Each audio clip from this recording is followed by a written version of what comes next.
inyong pananaw sa pagkakaisa at paano po ninyo ito matutupad sa inyong pamamahala? Napaka-importante ng pagkakaisa sapagkat ito lamang ang tanging susi para ang bansa ay umunlad. Kinakailangan lahat po ng leaders ng ating bansa ay magkaisa.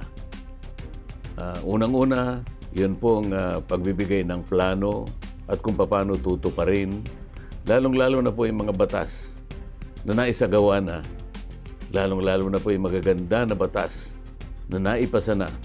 Kailangan magkaisa po na panagutin po natin o panagutan na ito po i-implement natin sang-ayon sa mga layunin at tuntunin na nakalaan dito.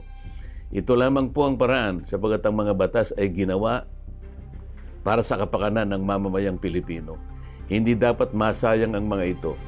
At ang pagkakaisa ay isang malaking bagay upang ang lahat ng ito ay may sa katuparan at ang tanging layunin ay ang pagunlad ng ating bansa. Ano po ang gagawin mo sa lumalaking problema natin sa droga?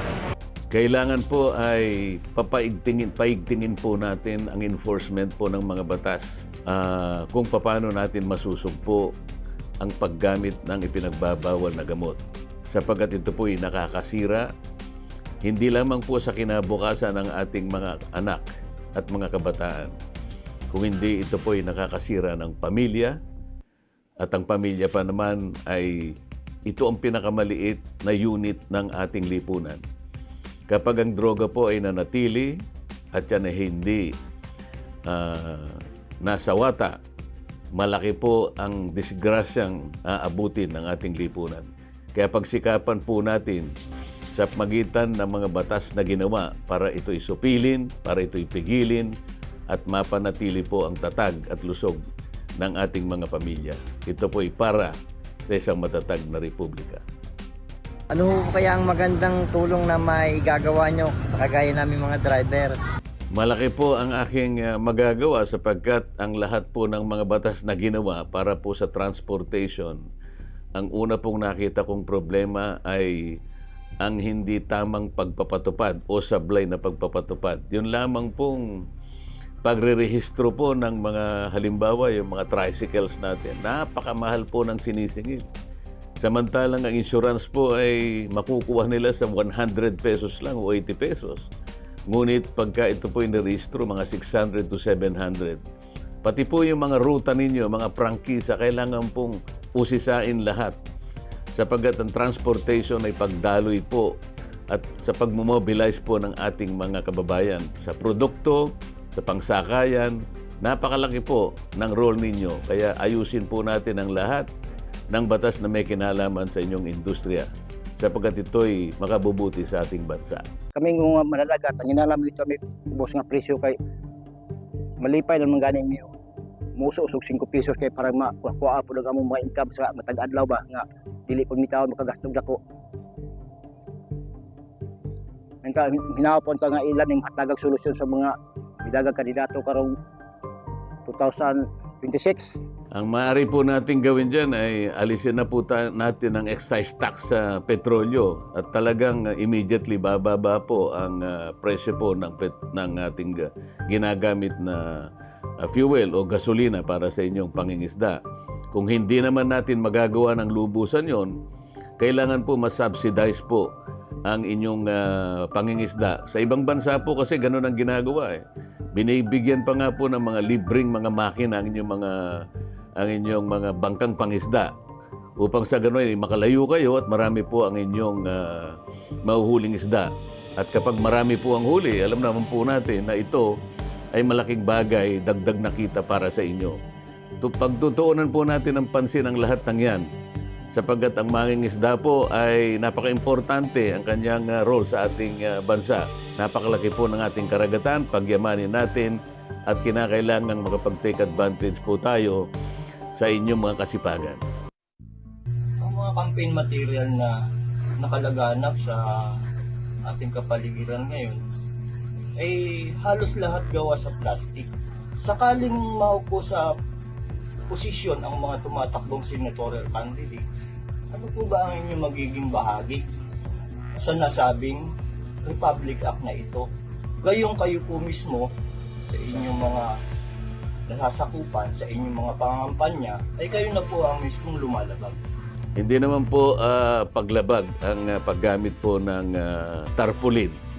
Ang katotohanan po niyan, yung mga kababayan natin kapag tapos na po ang eleksyon, sila na po ang kumukuha sa mga tarpaulin na ginamit at ito po'y nagagamit po sa iba't ibang mga produkto. Meron pong nagagawang mga bags at iba't iba pong mga gamit na kanila pong naibebenta at pantulong din na dagdag na kita para sa kanila. Kami po ay hindi gumagamit ng plastic sapagkat alam po natin ang batas na umiiral na ito po ay hindi mabuti sa ating kalikasan, lalo na po yung hindi biodegradable. Kaya mahigpit din po kaming tumututol at sumasang-ayon sa batas na huwag nating gamitin yung mga plastic na ito po ay nakakasira po sa ating kapaligiran. Huwag po kayong mag-alala, tayo po ay palaging sumusunod sa mga batas na umiiral sa ating bansa. Kailan po kaya magagawa ang kalsada ng sabay-sabay kasama ang drainage para hindi gawa ng kalsada, gigibain uli? Baga, para makatipid tayo sa gastos. Dapat po kasi ay wag nang payagan ng mga congressmen at mga senador na sila ay pagdaluyan po ng mga proyektong katulad ng kalsada. Kailangan po kasi ang mga proyekto, ang pagpapatupad nito ay national. Ang ibig sabihin po ay merong strategic na role po ang lahat ng gagawing mga infrastruktura na national po yung approach. Sapagkat kailangan po merong strategic objective ang bawat infrastructure na ating gagawin o itatayo sa ating bansa. Hindi po mabuti yung kanya-kanya, wala pong macro impact sapagkat kanya-kanya po eh. Iba-ibang kalsada, hindi naman magkakaugnay, pati po yung mga tulay na ginagamit ay ginagawa kung minsan po ay hindi naman magkakaugnay. Kailangan po ang national approach sa ating infrastructure, sabay-sabay at ang impact po ay buong-buo. Kaya ba silang magpasa ng batas na ipababa yung tubig at kuryente? Isa po sa ating advocacy matagal na po ay yung kuryente na kailangan pong bumaba sapagkat napakataas po ng presyo ng kuryente sa ating bansa. Tayo po ang pinakamataas sa buong Asia. Matagal ko na pong advocacy ito, ngunit sa mababang kapulungan ay ayaw pong sumabay o tumulong ang aking mga kasama. Sa aking palagay po, kapag ako'y naihalal sa Senado, ay mapapadali natin ito sapagkat ang kapangyarihang ibibigay ninyo ay sapat upang maisagawa natin ito sa lalong madaling panahon. Ang laki po ng ibubungang kabutihan nito sa ating mga households, hindi lamang po sa inyo, lalong-lalo na po sa pagtatayo ng mga industriya dito sa ating bansa na kung saan ay babangon ang maraming pagawaan at sa ganon ay maraming trabaho ma-generate, dagdag na kita po sa ating mga pamilya. Yan po ang aking pinaka-importanting advocacy sa Senado. Huwag po kayong mag-alala at yan po ay ating tututukan. Kami nang hinaot nga matubag ninyo ang among pangutana may tungod nini. Kaya nga mong sildo lang magpareha kada barangay na gamay ra kayo, kasagaran gamay ra gyud. Dayon ang amo lang matubag ninyo ubod sa inyong pamaagi nga makabuhi po sa pamilya nga ang amo madawat nga honoraryo matag bulan. Siguro po itong nagtatanong ay isang manggagawang barangay kung hindi man po isang opisyal ng barangay. Totoo po ang kanyang sinabi ng kanyang honorarium na tatanggap ay napakababa sapagkat yan ay sinuri na po namin. Meron po akong panukalang batas sa mababang kapulungan ngunit hindi nagkapalad at kinulang po tayo ng panahon. Ito po ay naglalayo na kumalap o magkalap ng maraming pondo. Hindi lamang po nakabase sa IRA. Kaya po napakahirap ng barangay sapagkat IRA-based po kayo. Ang aking panukalang batas po ay makakalap po tayo ng maraming pondo pa na maitutulong lalong-lalo na po sa mga barangay na maliliit na nandyan po sa 4th class and 5th class municipalities. Ang barangay tanod po, 800 pesos lang po ang average na tinatanggap. Kawawa po. Kailangan po nating bigyan lahat ng paraan kung paano kayo po ay mabuhay ng marangal habang ginagawa po rin yung mga tungkulin. 24/7 po ang inyong tungkulin. pwede pang baguhin ang batas para sa mga minor de edad dahil sa tingin ko ay nagkakaroon ng pang-abuso ng ginawang batas dito. Maraming mga kabataan ang sobra-sobra ang mga ginagawang kamalian na walang magawa ang batas natin para sa kanila.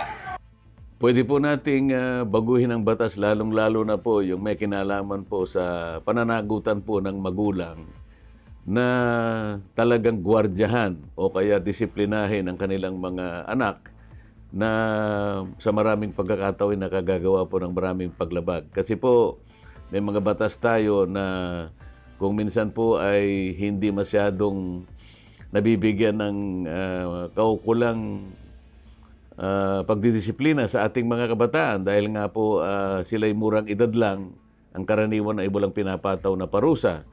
Ngunit ang parusa po dapat ay manggaling na rin po sa kanilang mga magulang sapagkat sila yung unang-unang dapat nakakitaan ng pagdidisiplina, ang kanila pong tungkulin ay nandyan.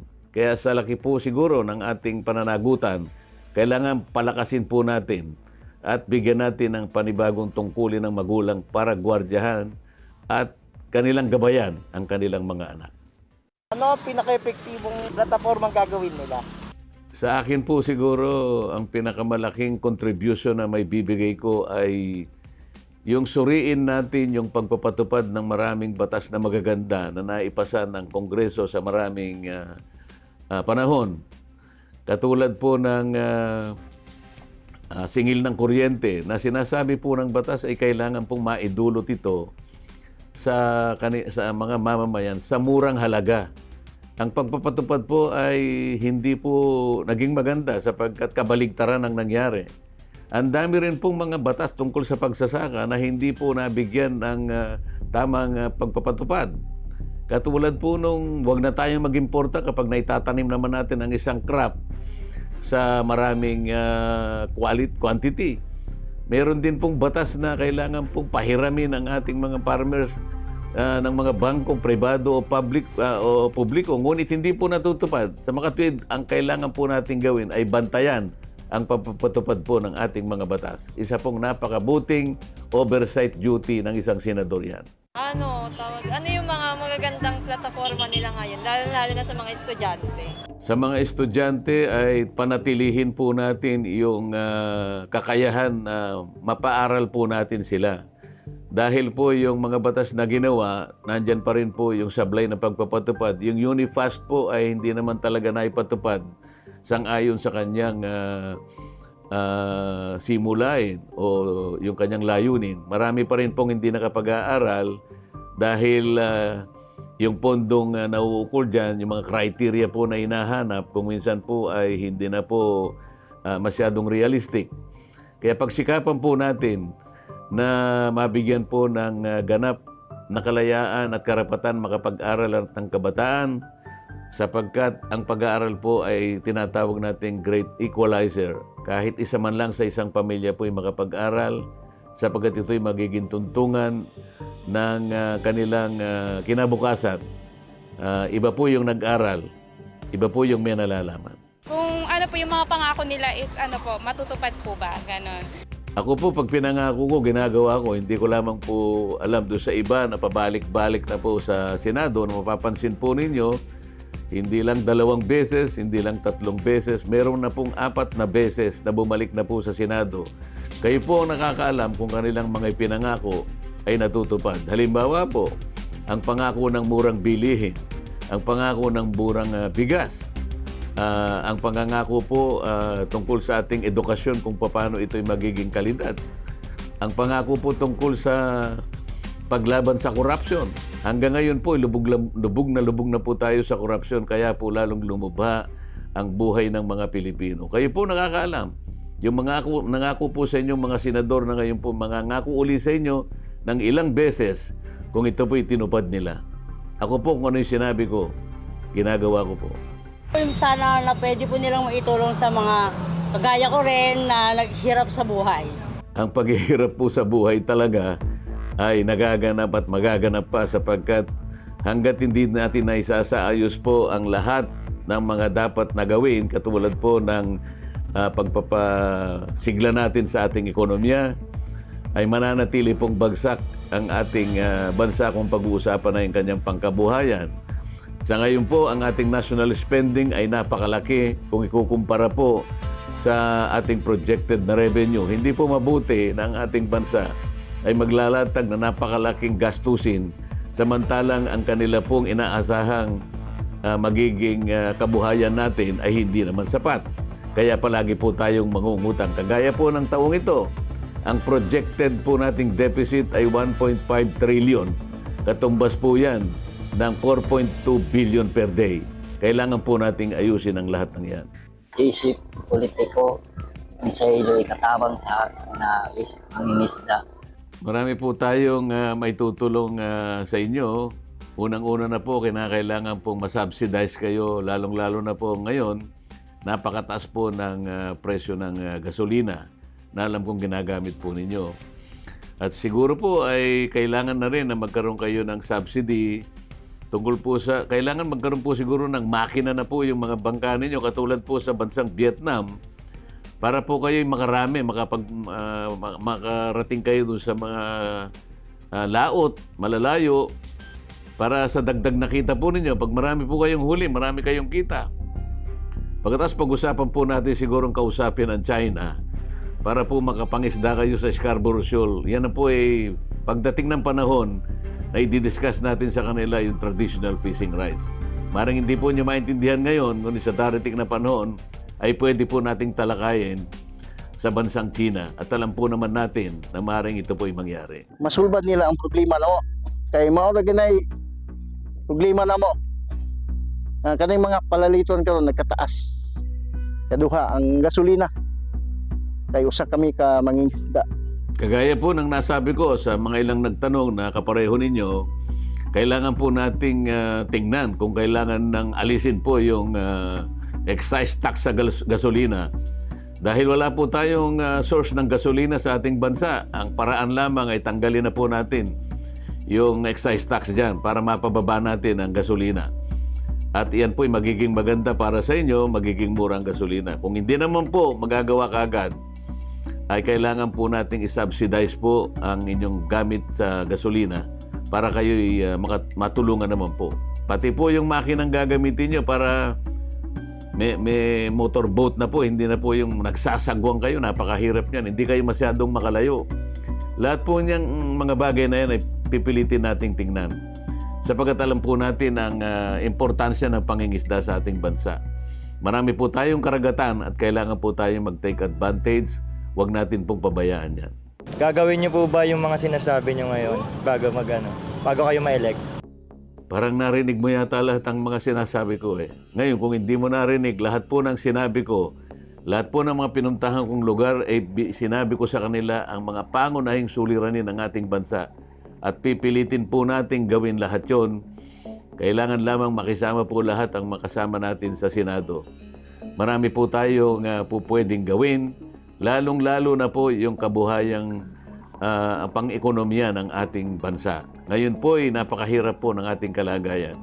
Kailangan po nating ayusin ang ating industriya, palakasin po natin ang ating manufacturing. Dito po tayo naiiwanan, kaya po nawawala po yung mga trabahong dapat na maibigay natin sa ating mga kababayan. Pag wala pong manufacturing, mahina po ang ating industry. Mahina ang kita, walang pagawaan, mahirap po ang magiging buhay. Yun po yung gusto nating palakasin. Sama-sama po nating gawin sa Senado.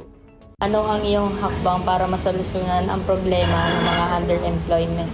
Kung saan ang mga fresh graduate ay nakaantas sa hindi nila pinag-aralan. Tama naman yung tanong sapagkat ang underemployment ay malala pa rin dito. Marami po talagang naghahanap ng talagang stable at pangmatagalan na trabaho. Yung underemployment ay parang palliative lamang yan. Kailangan po ay matuto ng maraming skills ang ating mga kababayan.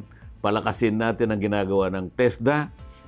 At pagkatapos po ay isulong po natin yung tinatawag na social entrepreneurship sapagkat ito po ang backbone po ng ating ekonomiya. Marami po yung gustong magnegosyo. Ang kakulangan lang po nito yung skill at ang kapital na kailangan. Marami pong paraan at nagtagumpay na po yung ibang mga kakilala ko sa tinatawag po nilang social entrepreneurship na ang batayan po niyan ay yung kooperatiba. Wala lamang pong masyadong tumututok dyan, pero pagdating natin sa Senado, yan po yung isa na ating bibigyan po ng pansin. Mabigyan naman sana ng konting solusyon yung tumataas na bilihin. Talaga pong dapat bigyan ng solusyon yun. Hindi po kakayanin ng karaniwang mamamayan, lalong-lalo na po ay yung tinatawag na nasa laylayan. Bibigay na po ng hindi lang agam-agam, kundi takot na po yung lalong-lalo na po yung presyo ng pagkain na hindi na po maabot ng ating mga kababayan. Ito yung dapat na pagtuunan ng pansin ng gobyerno. Ang nangyayari po kasi ito'y lalong pinalalala ng lumulubhang korupsyon at katiwalian sa ating bansa. Kailangan po ito'y matutukan din. Lubog na po ang bansa natin sa korupsyon. Pag ito po ay hindi natin binigyan ng pansin, lulubha at lulubha po ang ating problema tungkol sa presyo ng pagkain.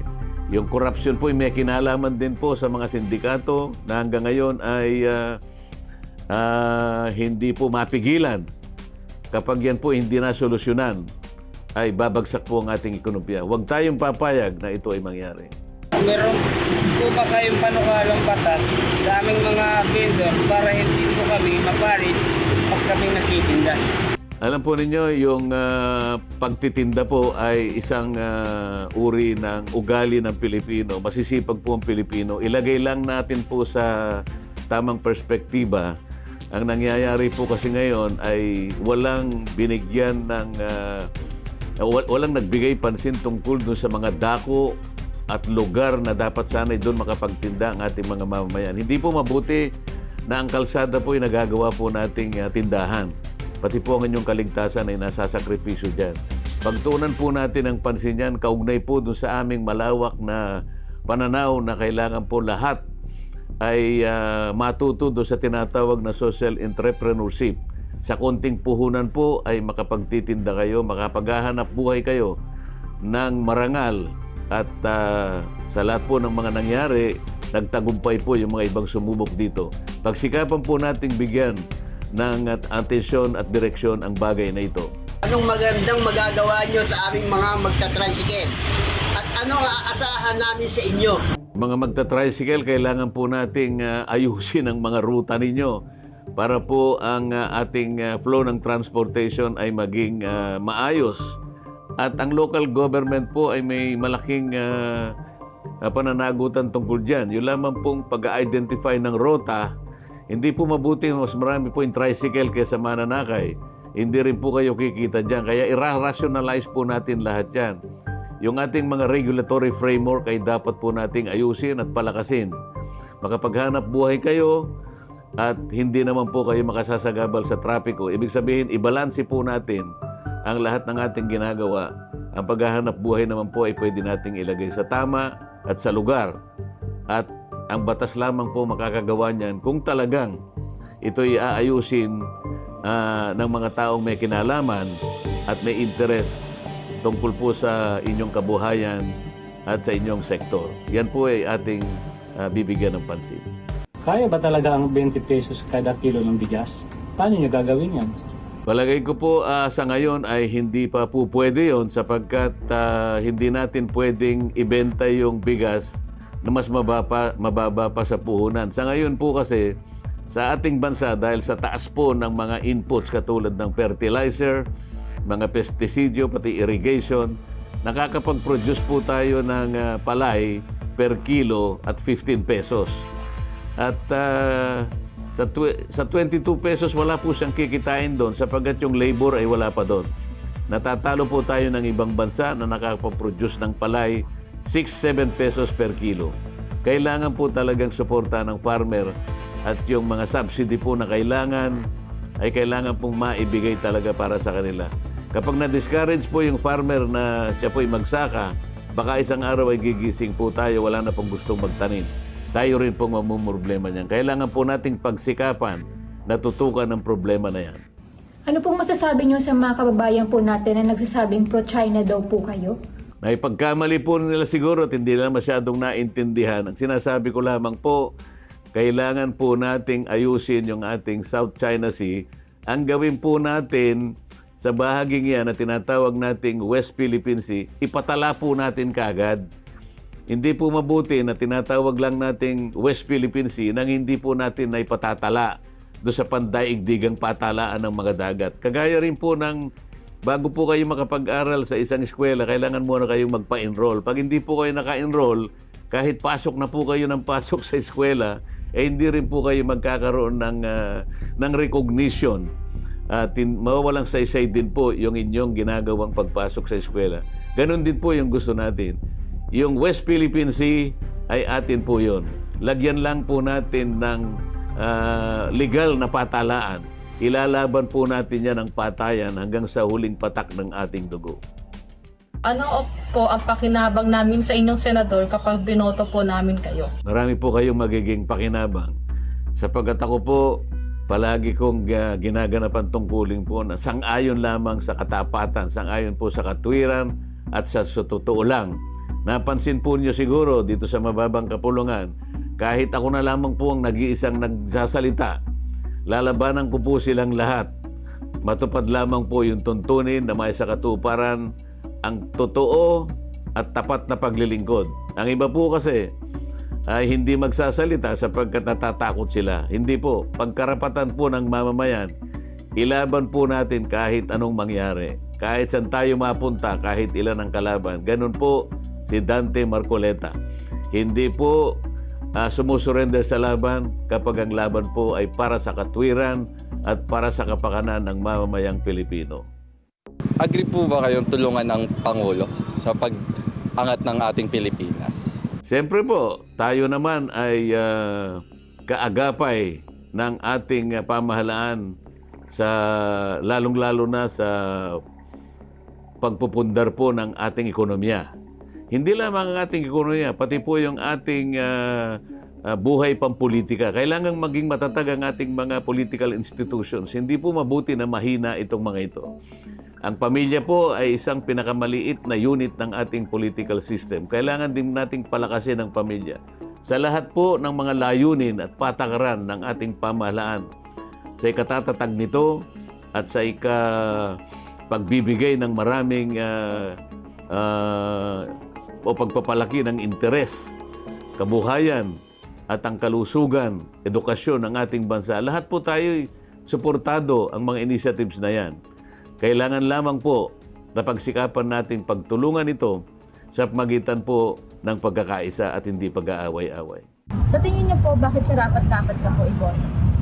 Sa palagay ko po, karapat-dapat akong iboto sapagkat ako lamang po yung politikong masasabi na kapag sinabi ko po, gagawin ko talaga.